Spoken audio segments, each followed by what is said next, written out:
मैंने जैसे मैं रामायण पढ़ रहा था तो उसमें डेस्टिनी भाग्य की बात थी। तो उसमें वो आता है एक चौपाई, सुनो भरत भावी प्रबल बिलख हो मुनिनाथ, हानि लाभी जीवन मरण यश अपयश विधि हाथ। तो उससे समझ में आता है कि 6 ही चीज़ें हैं जो हमारे हाथ में नहीं है, बाकी सब हमारे हाथ में है।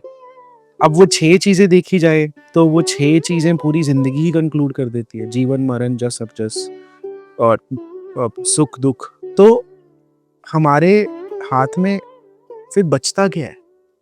देखिए, हमारे यहाँ दो महापुरुष हुए। ये ऋषियों का देश है भारत।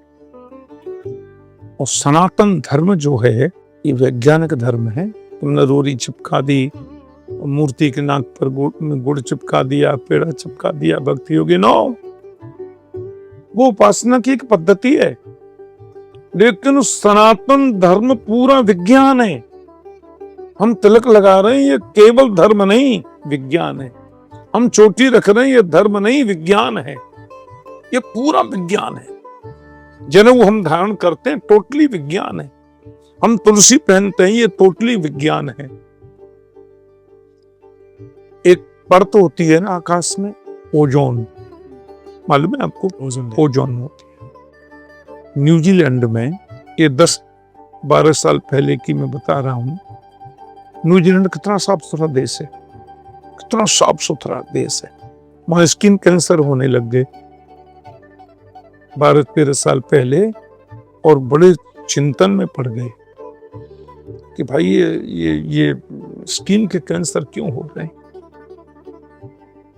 तो डॉक्टरों, ये वैज्ञानिकों का पैनल बैठा, और वैज्ञानिकों के पैनल ने ये निर्णय किया कि ओजोन में छेद हो गए, बड़े बड़े छेद हो गए, कई कई किलोमीटर के छेद है।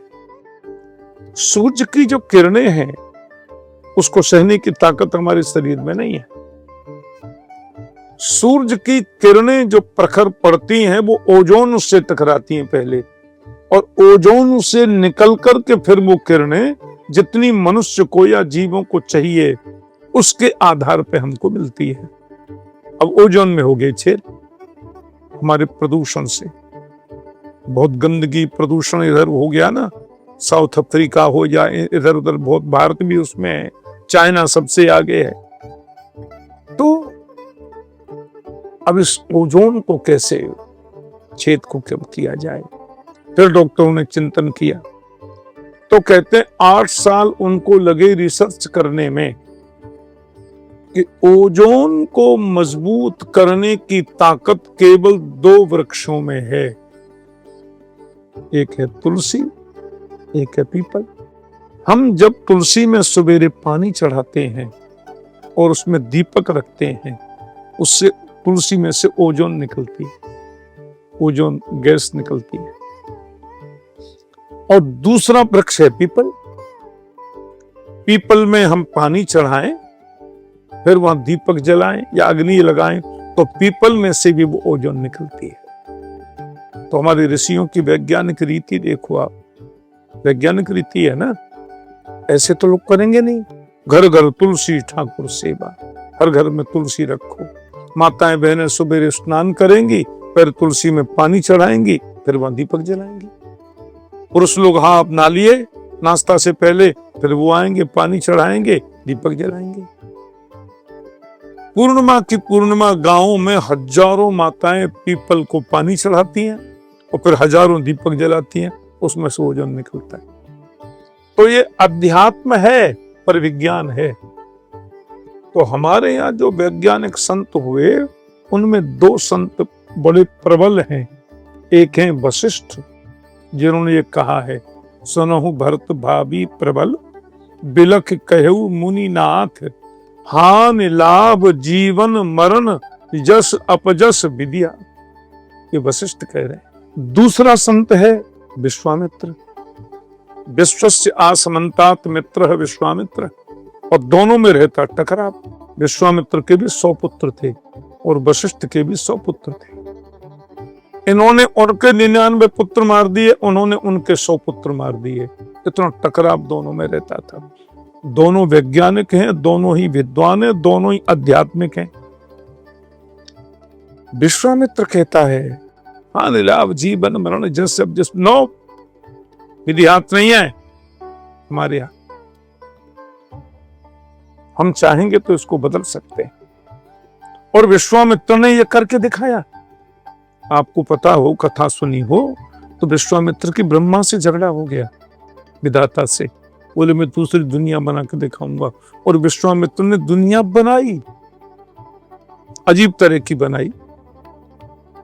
देवताओं ने प्रार्थना की, जैसे तैसे निकले। और विश्वामित्र अध्यात्म जगत का शिखर पुरुष केवल कर्म से बन गया, केवल कर्म की वजह से बन गया। विज्ञान में वो जो होते हैं ना तारा सप्त, जो नीचे की ओर लटके रहते हैं, वो विश्वामित्र ने तो उनको रोक के रखा है। मतलब इतने बड़े वैज्ञानिक ऋषि ये सब थे। तो हानि लाभ जीवन मरण जश अपजश विदेहात, ये वशिष्ठ जी, विधि कहते हैं ब्रह्मा को, विधि कहते हैं भाग्य को, और वशिष्ठ जी ब्रह्मा के बेटे हैं। उनको भाग्य पर विश्वास ज्यादा है। विश्वामित्र जी भाग्य पर विश्वास नहीं करते, वो कहते हैं कर्म से भाग्य बदला जा सकता है, और उन्होंने करके दिखाया है। तो दोनों ही परिस्थितियां हैं। विश्वामित्र की अपनी मान्यता है, पर वो भाग्य को नकार नहीं रहे। वशिष्ठ जी की अपनी मान्यता है, पर वो कर्म को इनकार नहीं कर रहे। वो कहते हैं कर्म श्रेष्ठ है। विश्वामित्र कहते हैं आज का कर्म सत्कर्म है तो कल सद्भाग्य बनेगा, आज का दुष्कर्म है तो कल दुर्भाग्य बनेगा। बोया पेड़ बबूल का तो आम कहां से हो। आपने बीज बोया है बबूल का, चाहते हो कलमी आम मिलेगा? नहीं मिल सकता। दोनों